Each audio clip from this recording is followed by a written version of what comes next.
करोड़ की car, drive करने वाला नाबालिग, नशे में धुत, 200 की स्पीड, 2 निर्दोष लोगों की जान गई और जमानत में 300 शब्दों का निबंध।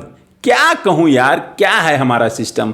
लगा दो आग पानी में, जवानी उसको कहते हैं। लगा दो आग पानी में, जवानी उसको कहते हैं। और लुटा दो बाप की दौलत, फुटानी उसको कहते हैं। फुटानी बोले तो अय्यासी।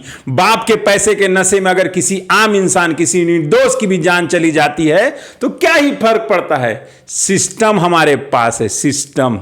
नमस्कार, मेरा नाम है राजेश सिंह और आप सभी का मेरे YouTube चैनल पे हार्दिक स्वागत है। आपने कभी सोचा है कि न्याय की देवी की आंखों पर काली पट्टी क्यों डाली जाती है?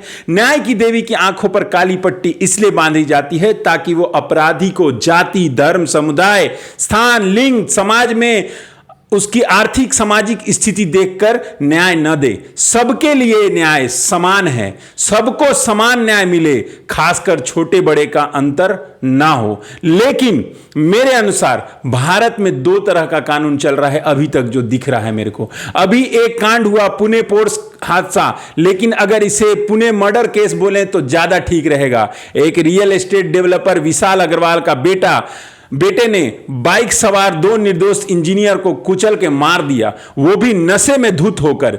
मेरी नजर में यह हादसा नहीं, मर्डर है। मध्य प्रदेश के 2 घरों का चिराग बुझाने वाले उस नशेड़ी इंसान को अब कुछ भी सजा दी जाए, उससे कोई फर्क नहीं पड़ने वाला है, क्योंकि जिस अंतहीन दर्द उस परिवार को अब झेलना पड़ेगा उसकी कल्पना भी कोई नहीं कर सकता। अपनों का खोने का गम इस दुनिया में सबसे बड़ा गम है। जहां तक बात है दोस्त की, तो किसे दोष दिया जाए?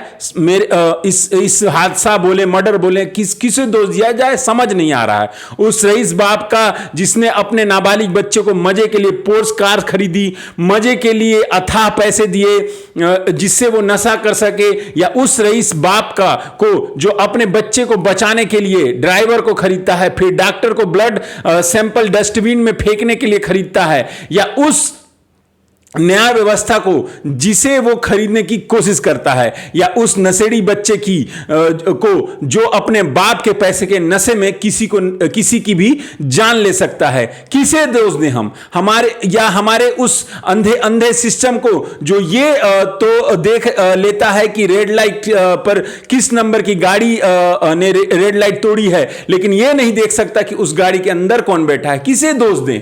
पुणे में हुई इस हादसा में मध्य प्रदेश की आईटी इंजीनियर अश्वनी कोस्टा और अनीस अवधिया की मौत हुई। अश्वनी की मां ने रोते हुए कहा कि जिस बेटी को डोली में विदा करना था, अब उसको अर्थी में विदा करना पड़ रहा है। सोचिए उस मां की व्यथा। हमें मां के आंसुओं का भी हिसाब तो खोजना पड़ेगा। जिसने अपना बेटा खोया उसके भी दर्द का तो हिसाब खोजना पड़ेगा। मेरी नजर में इन सब पर सबसे बड़ा मजाक तो यह है कि जब इस हादसे को 15 घंटे भी नहीं हुए थे तो जुवेनाइल बोर्ड ने 7500 के मुचलके पर जमानत दे दिया उस नशेड़ी को, और उसे शराब छोड़ने के लिए डॉक्टर से संपर्क करने और सड़क हादसा और इसके समाधान पर 300 शब्दों का निबंध लिखने के लिए कहा गया। और तो और यातायात नियम को समझने के लिए 15 दिन पुलिस के साथ काम करने के लिए कहा गया। क्या ही कहें यार इस सिस्टम को, क्या ही कहें? जिसने कहने को तो यह हादसा है, लेकिन मेरी नजर में यह हत्या है। और उसके दोषी को, जो 2 लोगों को मार चुका है, उसको बोर्ड निबंध लिख के जमानत दे देती है। हद है यार, ये हमारा सिस्टम गजब ही है। 2 करोड़ की कार, ड्राइव करने वाला नाबालिग, नशे में धुत, 200 की स्पीड, 2 निर्दोष लोगों की जान गई और जमानत में 300 शब्दों का निबंध। क्या कहूं यार, क्या है हमारा सिस्टम। आपको जो भी कहना है कमेंट सेक्शन में जरूर लिखें। मिलता हूं नए वीडियो में, तब तक ले जय हिंद।